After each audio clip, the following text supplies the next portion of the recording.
Bapa kami yang ada di surga, ketika kami menyanyikan lagu ini, ku mau hidup bagi Kristus. Kami mohon anugerah dan kekuatan Engkau juga berikan kepada kami. Saat ini Bapa, bawalah kami dekat ke hati-Mu, di dalam dekapan-Mu, di hadirat-Mu yang maha kudus, tempat di mana dosa dan pencobaan kehilangan kuasanya. Kami boleh dimurnikan, kami boleh dilindungi dan dijaga oleh Tuhan.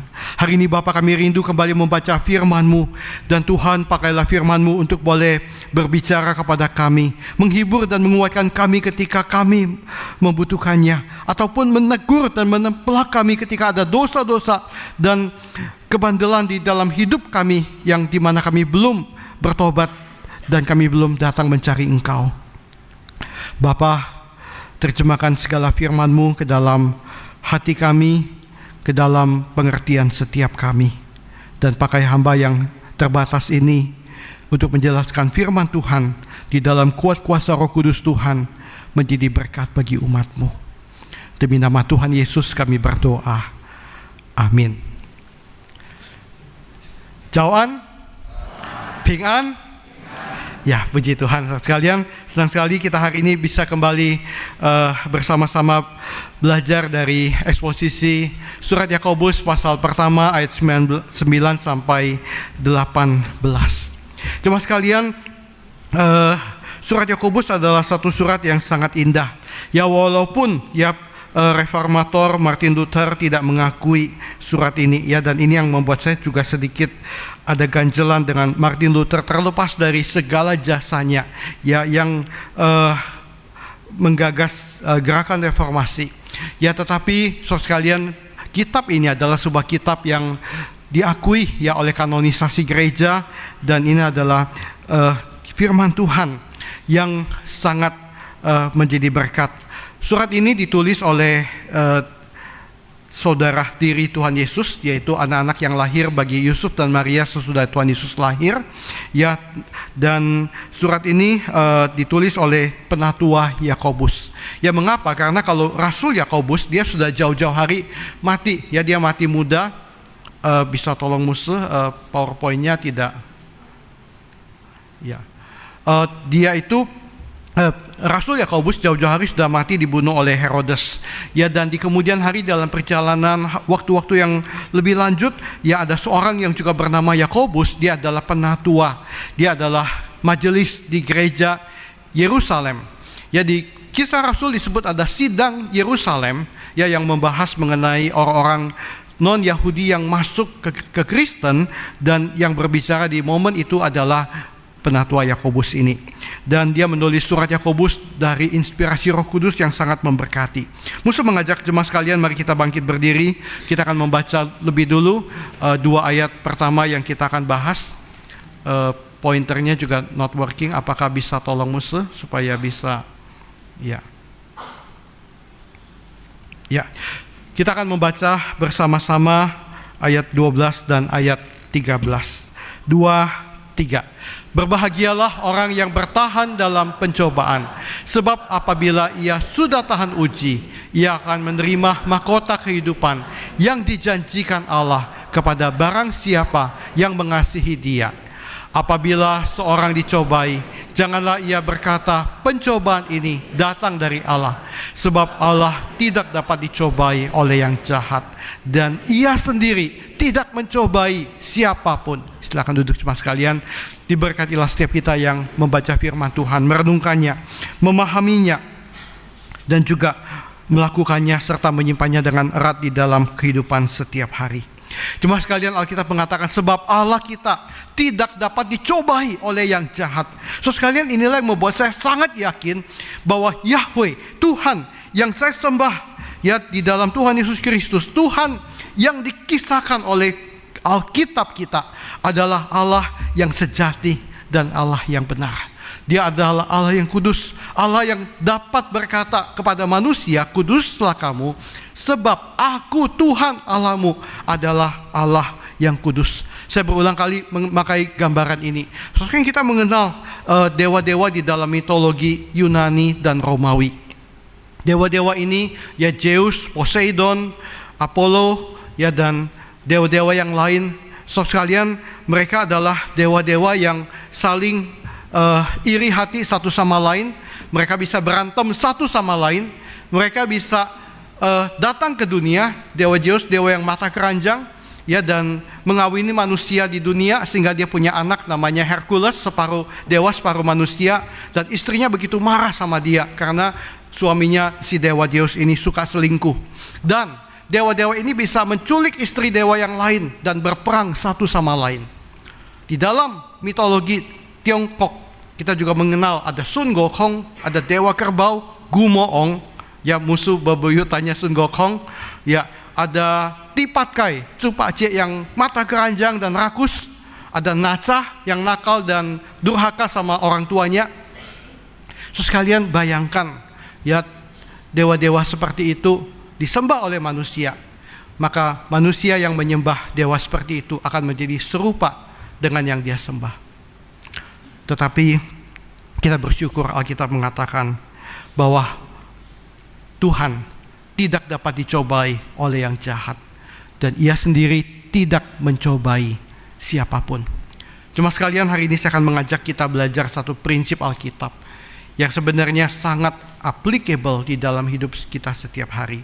Karena ini adalah sebuah isu yang kita hadapi setiap hari, yaitu pencobaan, atau lebih tepat mungkin diterjemahkan dalam bahasa Indonesia adalah godaan dosa, temptation.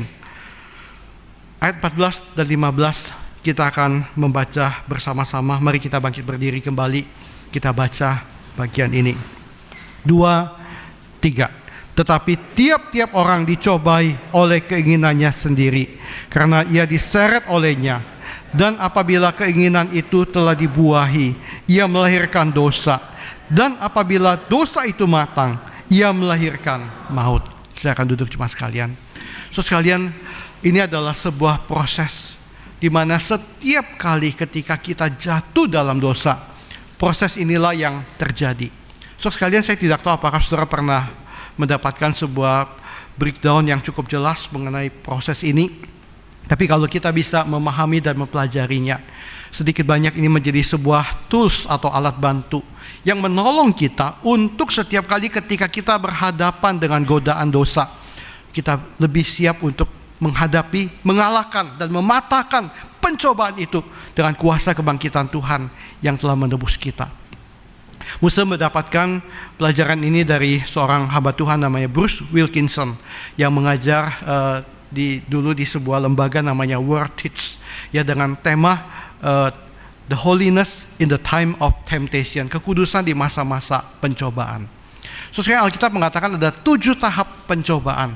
Tahap pertama adalah kita dicobai, ya, oleh keinginan kita. Ya, ini adalah sebuah umpan pandangan, ya. Anytime ketika pencobaan datang, itu saudara gak bisa menghindar. Karena saudara punya mata, punya telinga, punya hidung, ya, punya indera perasa, ya, punya indera pengecap, ya, kita punya panca indera, ya, kita punya pikiran, kita punya IQ, kita punya otak, kita punya hati, perasaan, dan pencobaan itu bisa masuk dari berbagai indera maupun pikiran maupun hati kita oleh keinginannya sendiri. Ya, tahap kedua adalah hawa nafsu. Setiap manusia selama kita masih di dunia, kita masih di dalam tubuh dan daging yang berdosa ini, ya, kita masih punya namanya keinginan, kita masih punya namanya hawa nafsu. Dia diseret olehnya. Nah, ini adalah bagian yang sangat berbahaya. Ya, ketika ada umpan dan ada hawa nafsu dalam diri manusia, maka umpan ini bisa menarik kita, menyeret kita. Dan apabila keinginan itu dibuahi, ya, terjadi sebuah pembuahan di dalam hati dan pikiran kita, dan ia akan melahirkan dosa. Nah, dosa terjadi itu bukan di tahap yang sangat awal, ya, sampai tahap inilah dosa akan lahir. Dan apabila dosa itu matang, karena dibuahi terus, ya, dan dia matang, saudara jangan berpikir saudara bisa panen buah apel, buah durian yang enak, buah pepaya, mangga. Sekalian, dosa itu kalau matang, maka dia bukan menjadi buah mangga yang ranum, yang harum, yang kuning, yang manis. Dia melahirkan maut, cilaka, saudara sekalian. Hari ini saya akan mengajak kita belajar sebuah ilustrasi. Seorang hamba Tuhan P.T. Forsyth mengatakan, kalau Dia, Tuhan, yang di atas kita, tidak ada di dalam kita, tidak ada di dalam hati kita, maka pasti kita menyerah kepada Dia, tanda kutip kecil, yang ada di sekeliling kita. Artinya apa? Kalau Tuhan tidak bertata di dalam hatimu, maka setan, iblis, segala pencobaan, segala godaan di dunia sekeliling kita akan berkuasa, dan kita tidak berdaya untuk menolaknya dan mengalahkannya. Setuju nggak? Sekalian, saya akan memakai sebuah ilustrasi yang sederhana, kisah tentang seekor ikan yang menghadapi umpan.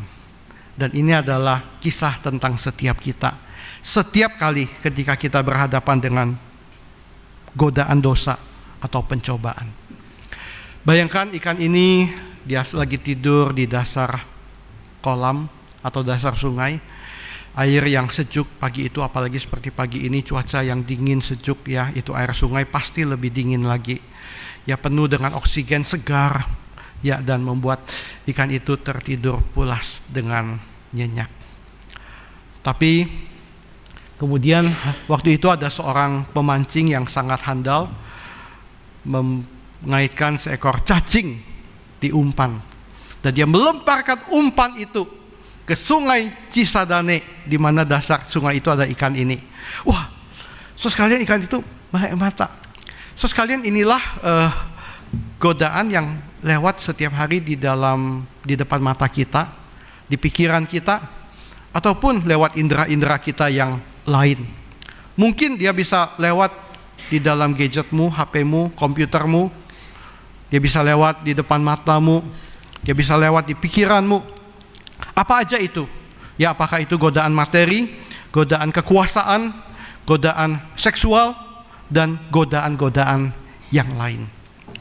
Dan ikan ini langsung buka mata, ada sesuatu. Wih, gila ya, ada umpan yang menarik ini. Setiap kita dicobai. Sekalian, ketika pencobaan lewat, itu tidak berarti Anda jatuh dalam dosa. Ya, langkah berikutnya yang akan menentukan kita. Yang kedua adalah ikan itu lapar hari itu. Dia belum makan. Ya, karena dari semalam habis dia makan yang terakhir itu kira-kira jam 3 sore, dia sudah berenang-berenang lalu dia tidur. Ya, dan pagi itu dia merasa lapar. Aduh, tumben ya ini perut gua kosong ini. Lapar ini. Ini ikan ini, cacing ini menarik sekali ya. Pas banget. Gue lagi lapar. Ini adalah hawa nafsu. Sekalian, setiap kita, saya katakan tadi, selama kita di dunia, di dalam tubuh dan daging yang berdosa ini, kita punya hawa nafsu. Sekalian, itu adalah normal ya, selama kita bisa mengendalikan hawa nafsu itu ya, dan tidak membiarkan hawa nafsu itu liar dan membawa kita jatuh di dalam dosa. Alkitab mengatakan setiap manusia dicobai oleh keinginannya sendiri. NIV menerjemahkan lebih keras, ya, by his own evil desire. Wow. Dan dia terpikat. Nah, ini yang bahaya sekalian, karena ia diseret dan dipikat olehnya. Ya, ketika dia hawa nafsu dia lihat lagi sekalian, maka umpan ini berinteraksi dengan hawa nafsunya. Cacing itu seperti lagi ngomong, sini dong, godain kita dong, makanin gua dong, gua cacing yang sangat enak. Nah, ikan itu melihat, wih ya, dia bayangkan ini hauce sencingping ini, ya, cacing ini ya bau tanah, ya kalau begitu juicy, begitu gua makan cas gitu ya, waduh enak banget. Sebagian lemak dari cacing ini, sebagian dari darahnya yang bau-bau tanah. Waduh, itu kalau berasa di dalam mulut gua, maknyus begitu ya. Waduh, kepengen banget begitu. Terjemahan Inggris mengatakan he is dragged away, ya, dia diseret ya, dan enticed, ya, dipikat, digoda. Nah, sekalian, godaan itu bisa seperti itu. Godaan apapun, ketika engkau misalnya melihat uang yang bukan milikmu dan engkau tergoda, waduh, kalau saya pakai uang ini, gua bisa beli sesuatu yang aku inginkan. Ketika engkau begitu ingin kekuasaan, wah kalau gue bisa menduduki posisi itu, gue bisa berkuasa, gue bisa mengatur banyak orang. Kalau engkau begitu marah, begitu emosi, ya wah gue lampiaskan, gue maki-maki dia, gue puas gitu. Atau ketika engkau melihat sesuatu godaan seksual, waduh kalau aku menikmati itu enaknya banget gitu ya, aduhai. So sekalian, segala godaan bisa menyeret kita dan memikat kita, dan kita mesti berhati-hati. Tetapi tahap inilah yang sangat menentukan adalah pembuahan. Ikan itu di dalam sebuah posisi dia memilih apakah dia akan meninggalkan cacing itu atau dia akan datang kepada cacing itu. So sekalian, pembuahan itu adalah sebuah rehearsal. Alkitab mengatakan apabila keinginan itu telah dibuahi. Ya seperti seorang ibu yang mengandung anak yang akan dilahirkan. So sekalian, terjadi pembuahan lebih dulu. So sekalian, di tahap inilah, tahap 1, 2, dan 3, itu bukan berarti engkau sudah jatuh dalam dosa. Ya, pencobaan itu bisa datang ya setiap saat lewat di depan mata kita. Kita punya hawa nafsu karena kita adalah manusia normal yang diciptakan Tuhan, dan pencobaan itu bisa memikat kita, menggoda kita, dan betul memang ya karena itulah cara iblis memakai pencobaan untuk menggoda kita. Tetapi ini yang sangat menentukan. Kita harus memilih apakah kita mau digoda lebih jauh atau tidak. Dan itu adalah pembuahan. Pembuahan itu adalah rehearsal. So sekalian, dosa itu tidak selalu terjadi begitu aja.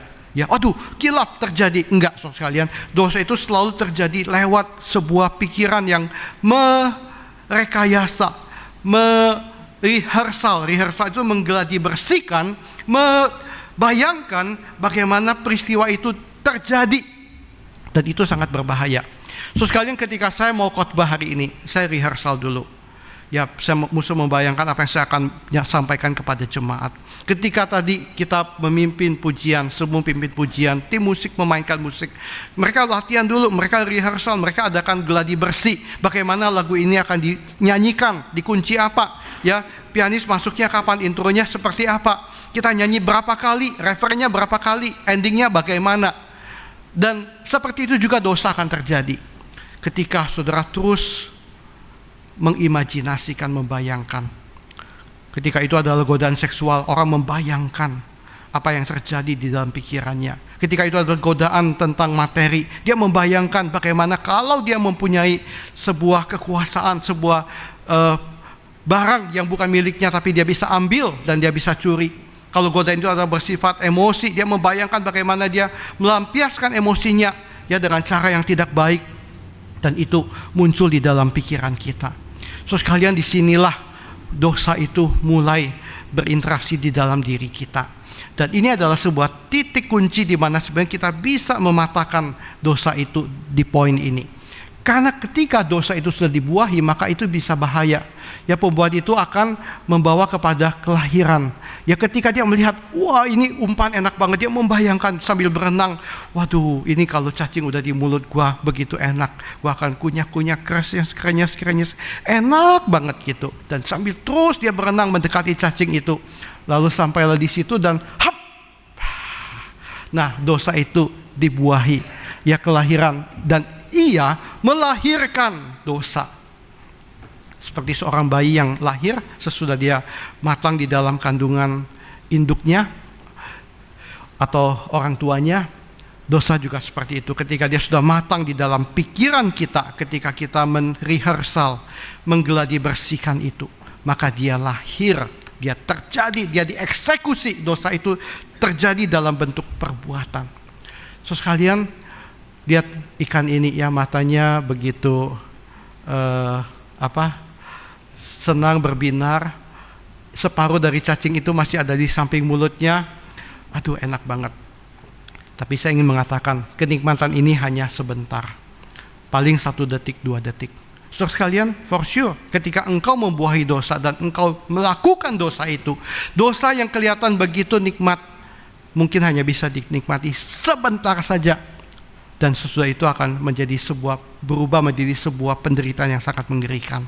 Ini adalah sebuah berita firman Tuhan yang saya beritakan dari mimbar hari ini. Jemaat sekalian, jangan bermain-main dengan dosa. Sekalipun dosa itu kelihatan nikmat, engkau tidak akan menikmati lama. Karena apa?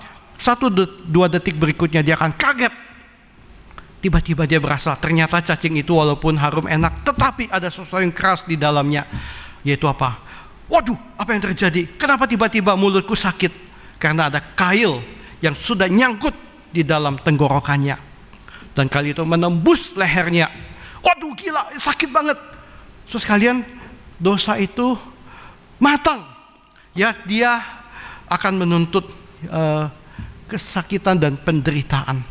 Di momen itu ikan itu mengatakan, aduh kalau tahu begitu gue gak mau makan daging ini, cacing ini. Kalau boleh gue mau batalin, gue mau balikin lagi.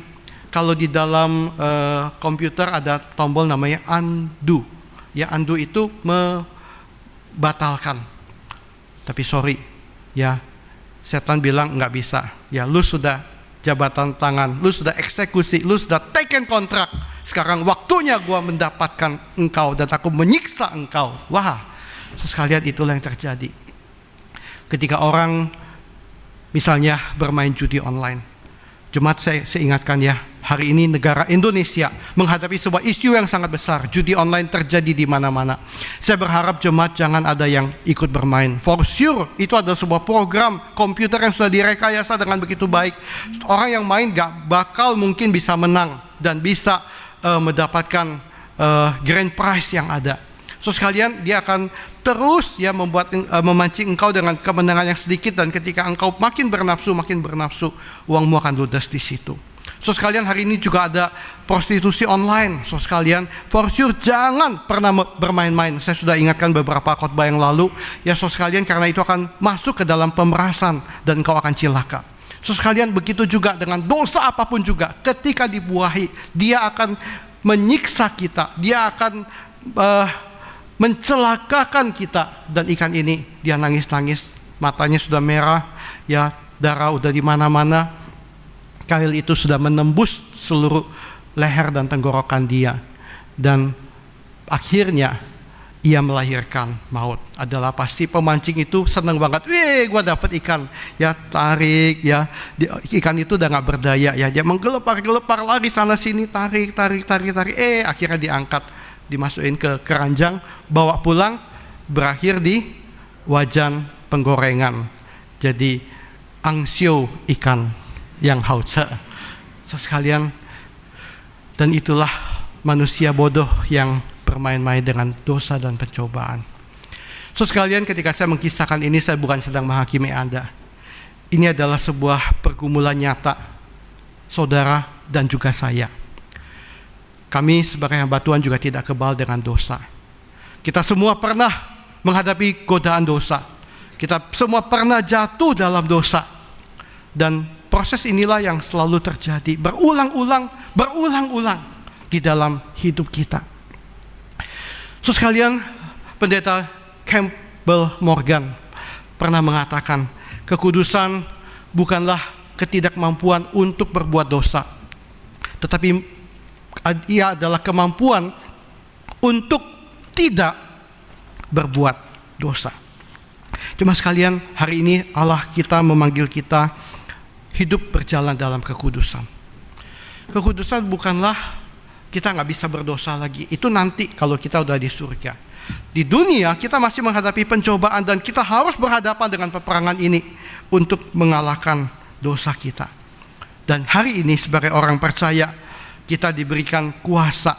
Kepada orang dunia gak ada. Kepada orang percaya kita diberi kuasa untuk bisa berkata tidak pada dosa. Dan hari ini Musa mau mengajar 3 jurus sebagai prajurit Kristus. So sekalian, kalau guru kungfu, suhu kungfu yang ahli mengajar jurus andalan, ya Solin Pai, Utang Pai, ya kepada murid-muridnya. Musa sebagai gembala hari ini ingin mengajar 3 jurus untuk mematahkan pencobaan kepada jemaat yang Tuhan kasihi. Amin, saudara mau? Amin? Ya, kalau orang Korea pendetanya bilang amin, jemaatnya jawab haleluya. Kalau pendeta bilang haleluya, jemaatnya jawab amin. Amin? Haleluya. Amin? Haleluya. Oke, kita akan belajar 3 jurus. Jurus pertama yaitu doa SOS. So sekalian doa SOS adalah gini, begitu engkau menyadari ada godaan dosa lewat di pikiranmu, engkau langsung berdoa.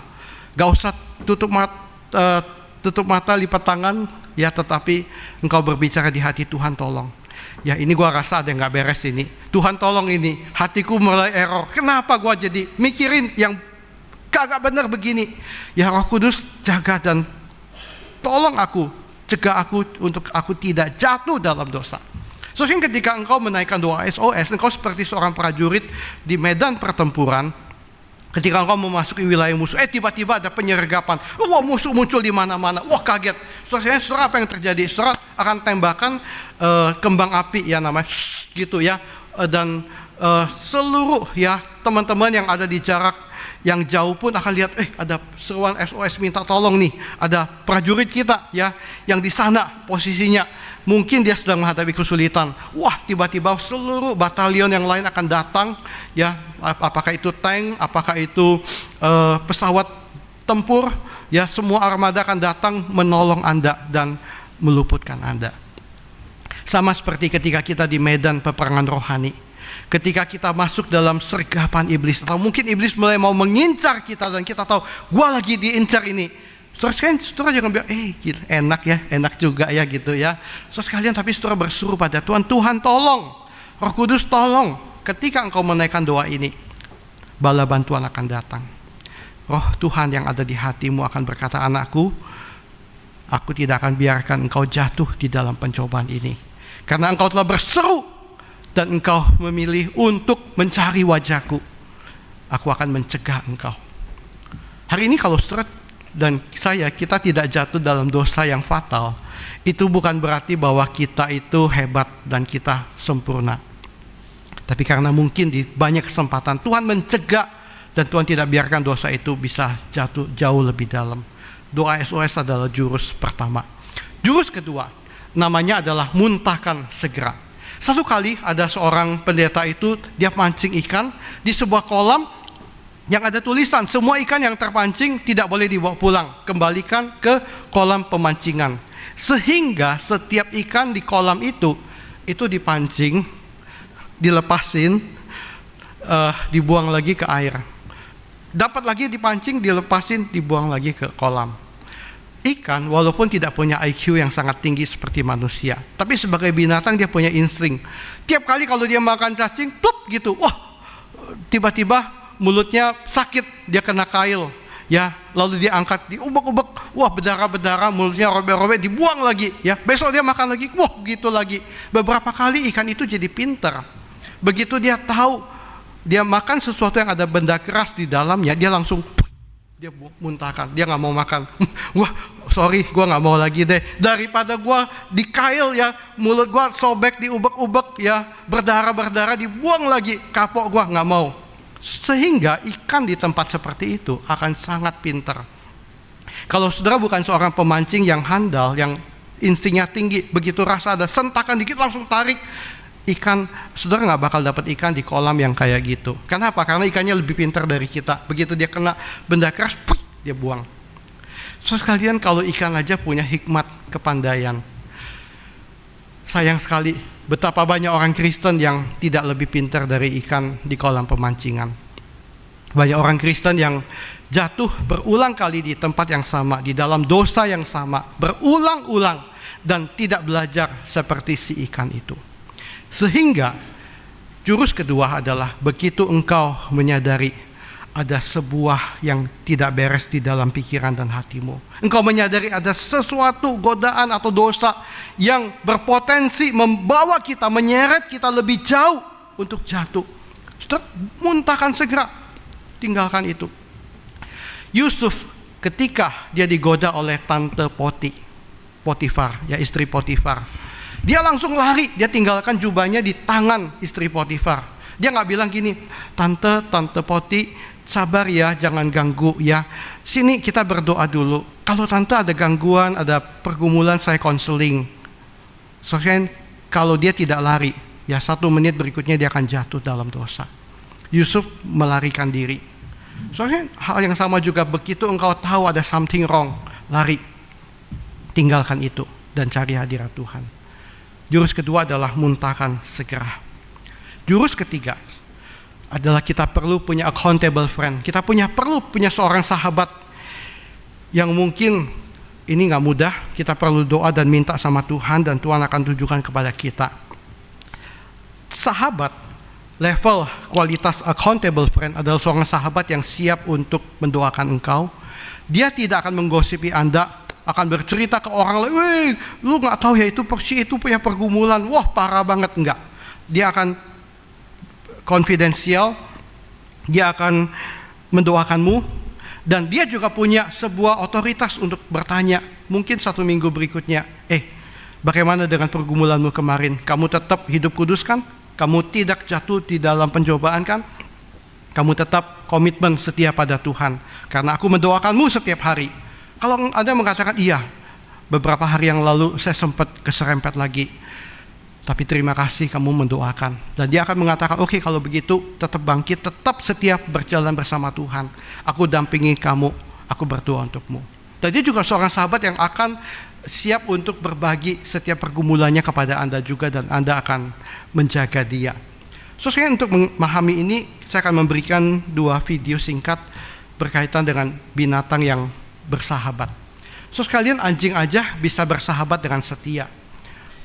Anjing ini, sekalian, 1 ekor, 1 temannya jatuh di parit, dan temannya yang bodoh ini nggak bisa keluar dari parit itu. Tapi bagaimana yang dilakukan oleh temannya? Suaranya boleh naikkan dikit.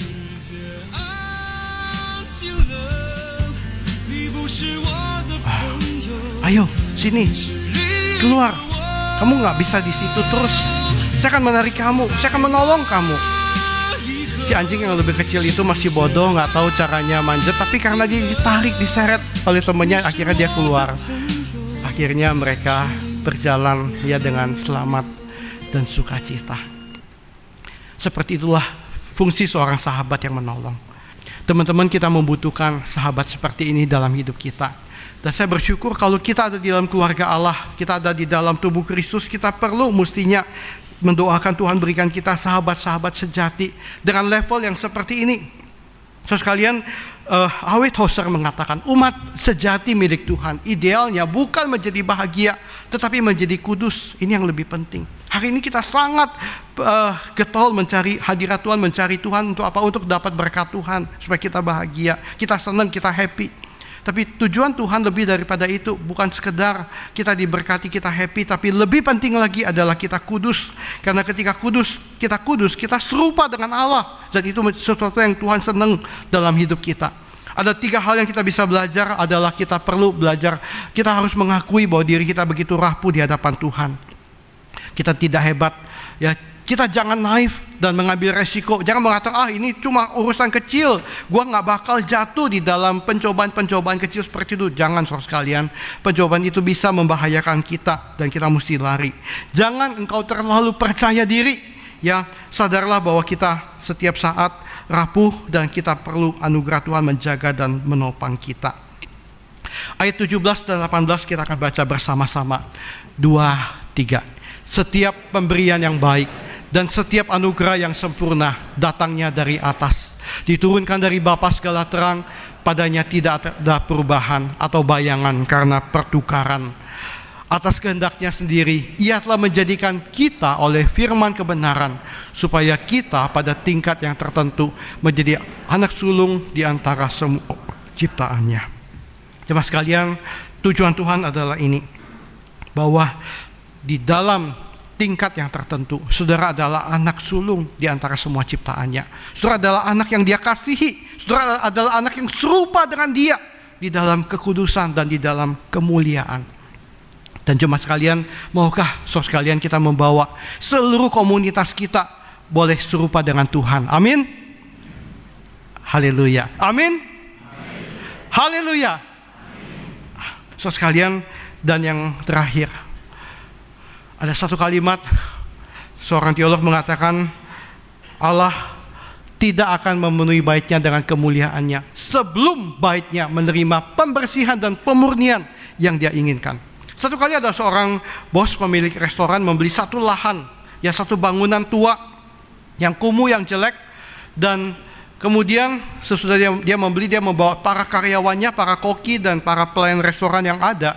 Mereka berkata, "Oh, bos, kapan kita buka restoran? Kita jualan ya." Si koki mengatakan, "Saya sudah tidak sabar untuk memasak buat tamu-tamu yang ingin menyantap." Bosnya bilang, "Enak aja, ini bangunan masih kumuh, masih kotor begitu. Kita bersihin dong, kita cat dulu, kita rapikan dulu, kita bikin ruang makan yang nyaman, kita bikin dapur yang bersih. Lu kalau masak begini dapurnya kotor, orang yang makan kena infeksi semua nanti.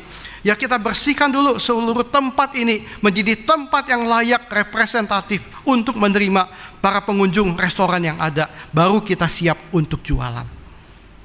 Sekalian, hal yang sama juga dengan gereja. Hari ini kita ada di kota Tangerang. Kita ada di tengah-tengah masyarakat yang sebagian besar belum mengenal Tuhan. Saya bersyukur melihat ada banyak gereja di seputar seantero kota Tangerang ini. Tapi juga kita tahu di sekeliling kita ada orang-orang yang mungkin hidup dalam dosa, hidup dalam ketidakdisiplinan, hidup dalam kehancuran, hidup dalam kerusakan yang ada. Dan apakah kita ingin membawa mereka datang kepada Tuhan? Amin. Haleluya. Amin. Ya, sekalian, dan kalau kita ingin memenangkan mereka, dan kita ingin tempat ini dipenuhi dengan jiwa-jiwa yang mengasihi Tuhan. Hari ini masih ada beberapa kursi kosong di ruang kebaktian kita. Sekalian, kebaktian kita dengan fasilitas ruangan seperti ini, mungkin kita bisa mengadakan sampai 5 kali kebaktian kalau kebangunan rohani terjadi dan jiwa-jiwa datang ke tempat ini. Kita nggak cuma 2 KU yang ada. Sekalian, tetapi sebelum itu terjadi, sebelum orang-orang yang terhilang datang di rumah Tuhan dan diselamatkan, terlebih dulu Tuhan akan memurnikan dan kuduskan kita. Saudara sekalian, siapkah engkau menjadi umat Tuhan yang hidup berjalan dalam kekudusan? Amin. Amin. Haleluya. Saudara sekalian, saya rindu biarlah ini menjadi sebuah komitmen kita. Ketika engkau berkata, "Tuhan, aku mau menjadi anggota gereja yang kudus. Aku tidak sempurna, Tuhan tahu kelemahanku. Tapi setiap kali aku berhadapan dengan godaan dan pencobaan, aku akan mencari wajah Tuhan dan Tuhan tolong aku." Saya percaya kalau setiap jemaat Cimone hidup di dalam Tuhan, hidup dalam kekudusan, ya, maka kualitas kesaksian hidup kita akan menjadi sebuah kesaksian yang berbicara kepada dunia luar. Dan orang akan heran, ini orang kenapa bisa begitu ya? Apa yang menyebabkan dia? Oh, ternyata dia ke gereja. Gereja yang mana? Oh, gereja yang itu. Gue mau coba juga deh, gue mau kenal Tuhan yang telah mengubah temanku ini. Saya berdoa biarlah firman Tuhan hari ini yang sederhana ini boleh menjadi berkat dan Tuhan boleh menolong kita. Mari kita berdoa.